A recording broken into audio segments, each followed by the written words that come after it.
Remo foi roubado nessa rodada, cara? Comenta aqui embaixo o que você acha, mas o fato é que o Remo conquistou um grande resultado no Brasileirão diante do Atlético Mineiro. Curitiba também saiu com um empate importante fora de casa. Cruzeiro de Tite segue afundado na zona do rebaixamento. Bahia venceu mais uma fora de casa e o Vasco afundou. E o São Paulo é o novo líder do Campeonato Tricolor Paulista, é líder. Vamos falar do que mudou na tabela do Brasileirão e dos favoritos para os jogos de hoje, tá? Ainda não errei nenhum. Atlético Paranaense entra em campo hoje, o Furacão, Fluminense e Botafogo fazem o clássico, Corinthians e Bragantino e Inter e Palmeiras agora. Então vambora, mete marcha e vamos nessa.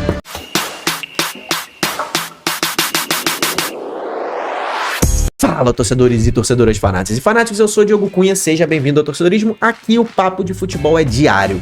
Todo dia com vídeos, com shorts, com lives, se inscreva no Torcedorismo.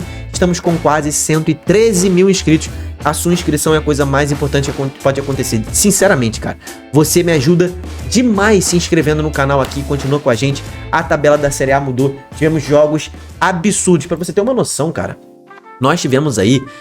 Olha só, vamos lá. Até agora na rodada foram 6 partidas com 22 gols em 6 partidas. Coisa de maluco, né? Só no dia de ontem, em 5 partidas, tivemos 19 gols, tá? Tivemos ali 6 gols no jogo entre Chape e Curitiba, 6 gols no jogo entre Atlético Mineiro e Remo, 4 Mirassol e Cruzeiro, e aqui no Bahia foi mais econômicozinho e tivemos 2 gols do São Paulo ali diante do Grêmio, rapaziada. Então o fato é que tivemos mudanças na tabela. O São Paulo disparou 6 posições e é o novo líder do campeonato. Pode se manter assim, a gente vai falar como, mas isso pode mudar ainda. Também o Bahia subiu 4 posições e entrou no G4, é o novo vice-líder da competição. A Chape se mantendo no G4, o Mirassol acabou caindo uma posição ali, mesmo com o seu empate, tá? O Mirassol segue invicto no campeonato, assim como o Chapecoense, e o Mirassol botou aí 21 jogos de vencibilidade como mandante na Série A. Nunca perdeu dentro de casa. Mais uma vez o Mirassol conquista pontos dentro de casa, tá? Por outro lado, precisamos falar de Cruzeiro, Vasco e Atlético Mineiro, principalmente, que fazem um início tenebroso de campeonato, mas tenebroso, tá? O Cruzeiro de Tite arrumou um ponto diante do Mirassol ali num pênalti na reta final do jogo, conquistou um pontinho, mas pode voltar para a lanterna do campeonato ali, se for, né, ultrapassado pelo Corinthians. Caso o Corinthians empate simplesmente em casa contra o Bragantino, o Cruzeiro volta para a lanterna do campeonato. Lembrando que o Cruzeiro tem 3 jogos e o Corinthians tem um só. Por isso que o Corinthians está na lanterna também, tá?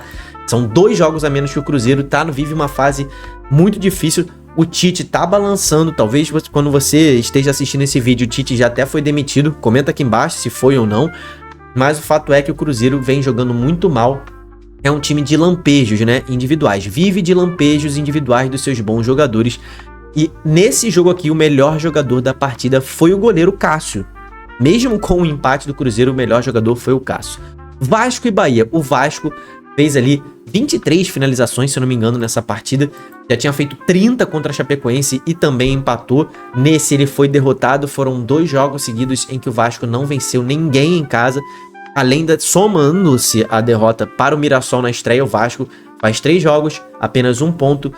E ficou bem claro o erro brutal de planejamento tanto da comissão técnica de Fernando Diniz e do próprio Fernando Diniz e da diretoria do Vasco, que perdeu o Ryan, que era o melhor jogador. Até aí tudo bem. Precisava vender o Ryan, 35 milhões de euros, mas era o principal goleador do Vasco. E perdeu ainda o Verratti, que era outro goleador do Vasco, né? Ele fez até mais gols do que o Ryan, mas já estava escanteado para o banco de reservas, mas perdeu quem fazia gol. Agora o Vasco de Fernando Diniz, o Vasco 2026, está parecendo o Fluminense 2019.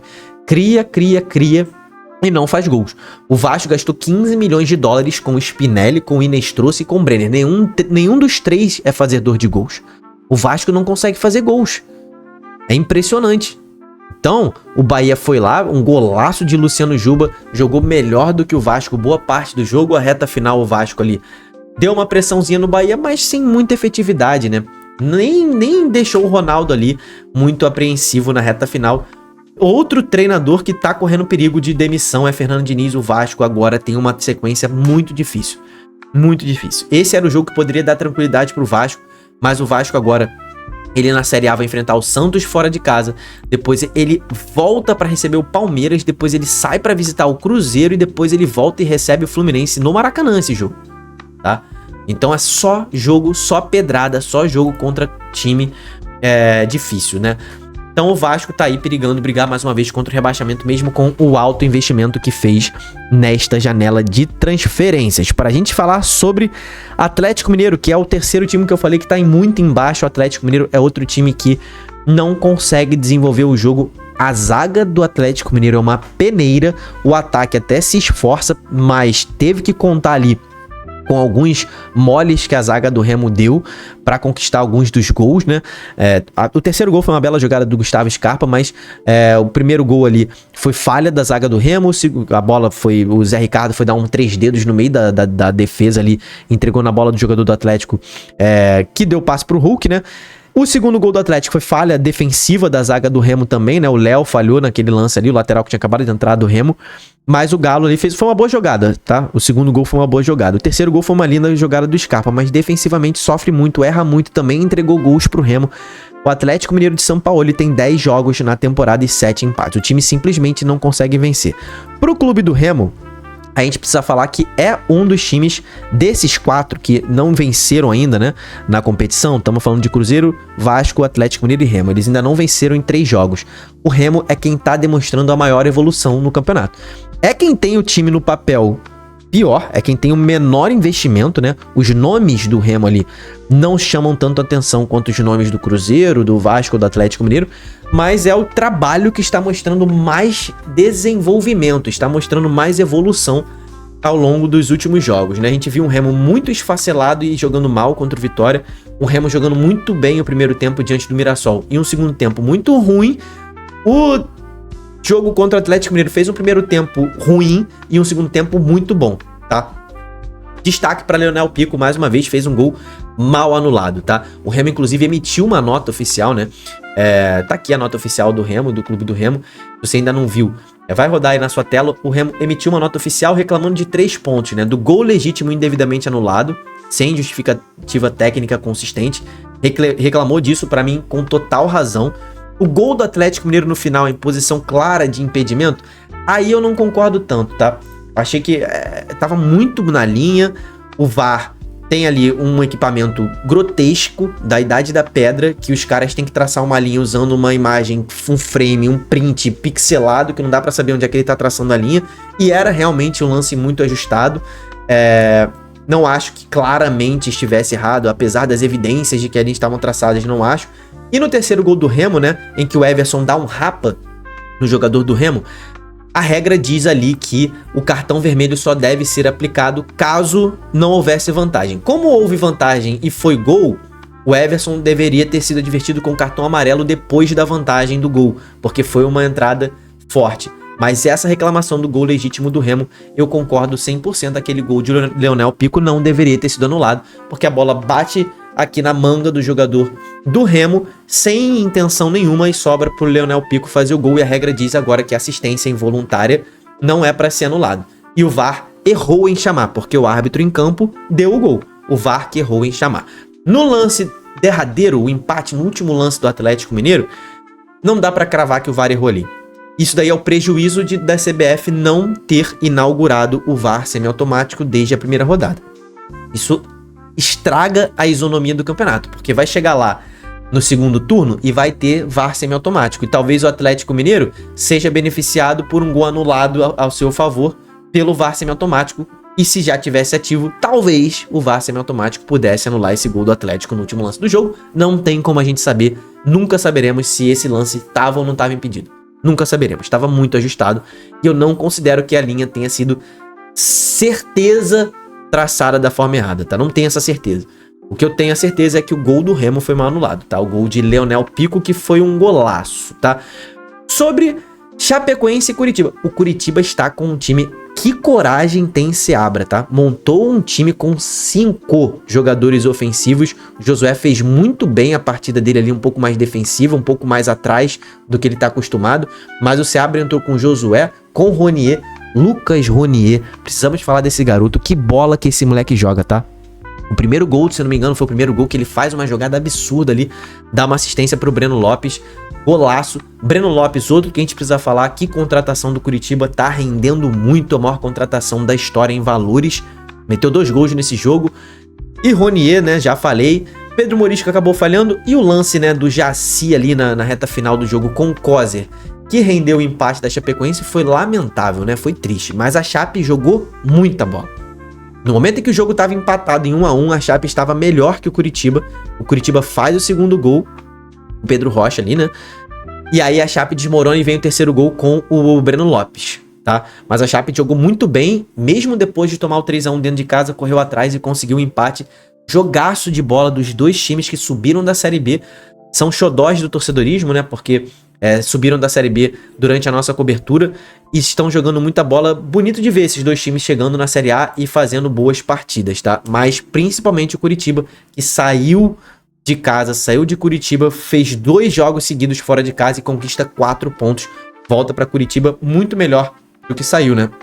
Poxa, perdeu o jogo pro Bragantino dentro de casa na estreia e volta ali até agora na 8ª colocação do campeonato, é primeira página, assim como a Chapecoense, que tem 5 pontos no campeonato, tá? Invicta, a Chape está no G4, meu camarada. E aí, você acha que a Chape aguenta até o final esse topo de tabela? Comenta aqui embaixo. Ano passado a Chapecoense também foi assim na Série B. Uma galera falando que a Chape ia perder tração, inclusive eu, tá? Falando que a Chapecoense talvez não aguentasse a Série B no topo, e a Chape me calou e calou muita gente. Será que agora a Chape vai ser o novo Mirassol nessa temporada? Vamos ver o que vai acontecer, né? Falei do Vasco, falei do Bahia, agora vamos falar do líder, o São Paulo, né? Wagner Leonardo do Grêmio foi expulso. Cara, o Wagner Leonardo tomou um cartão no último minuto do primeiro tempo e no primeiro minuto do segundo tempo foi expulso, mas o São Paulo já estava melhor. Acabou perdendo um pênalti o São Paulo, inclusive, nesse jogo, poderia ter sido mais. São Paulo vem aí invicto no campeonato, venceu o Flamengo, venceu o Grêmio, conseguiu um empate fora de casa no clássico com o Santos, e o São Paulo evoluindo também, tá? É dos times que está mais evoluindo nessa temporada do futebol brasileiro aí, surpreendendo muito nesse início de ano.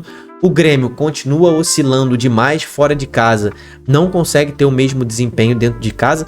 Na verdade, o Grêmio neste Campeonato Brasileiro jogou 6 tempos, né? Foram 3 jogos, 6 tempos. Só jogou um bem, que foi o segundo tempo diante do Botafogo, tá? O Grêmio ainda vai oscilar muito, é um time em formação, não vai ser o ano do Grêmio, mas talvez no ano que vem, mantendo o trabalho do Luiz Castro, o Grêmio tem tudo para evoluir.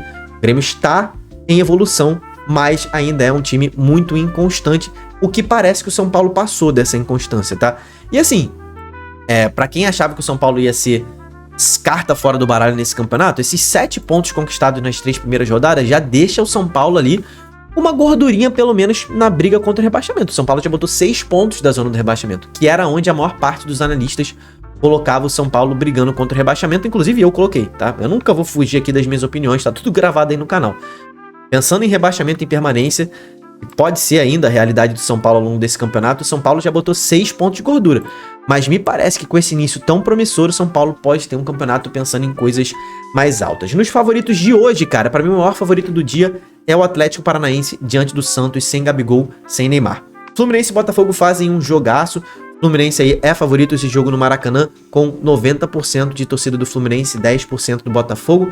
O Fluminense vem jogando melhor, o Botafogo também é um time em formação ainda, por isso oscila demais. Tem um grande time, tem grandes jogadores, tem Danilo, tem Montoro, tem bons jogadores no elenco, mas oscila demais. O Fluminense já me parece um time mais pronto do que o Botafogo nesse momento, e pra mim é favorito, mas é clássico, né? É clássico, inclusive aqui dentro de casa, minha mulher é botafoguense, sou tricolor, vai dar ruim aqui em casa. Corinthians e Bragantino, Corinthians é favorito diante do Bragantino. Inter e Palmeiras, o Palmeiras é favorito diante do Inter, mas é um jogo muito parelho, assim como Fluminense e Botafogo, tá? Inter e Palmeiras. O Alan Patrick, inclusive, tá no meu cartola, tá? Mas comenta aqui embaixo os seus favoritos pros jogos de hoje, se inscreve no canal para participar da live quando a rodada terminar. Vou estar respondendo os comentários aqui embaixo, então se inscreve, comenta. Até o próximo vídeo. Deixa a curtida aí também. Tamo junto, valeu e falou!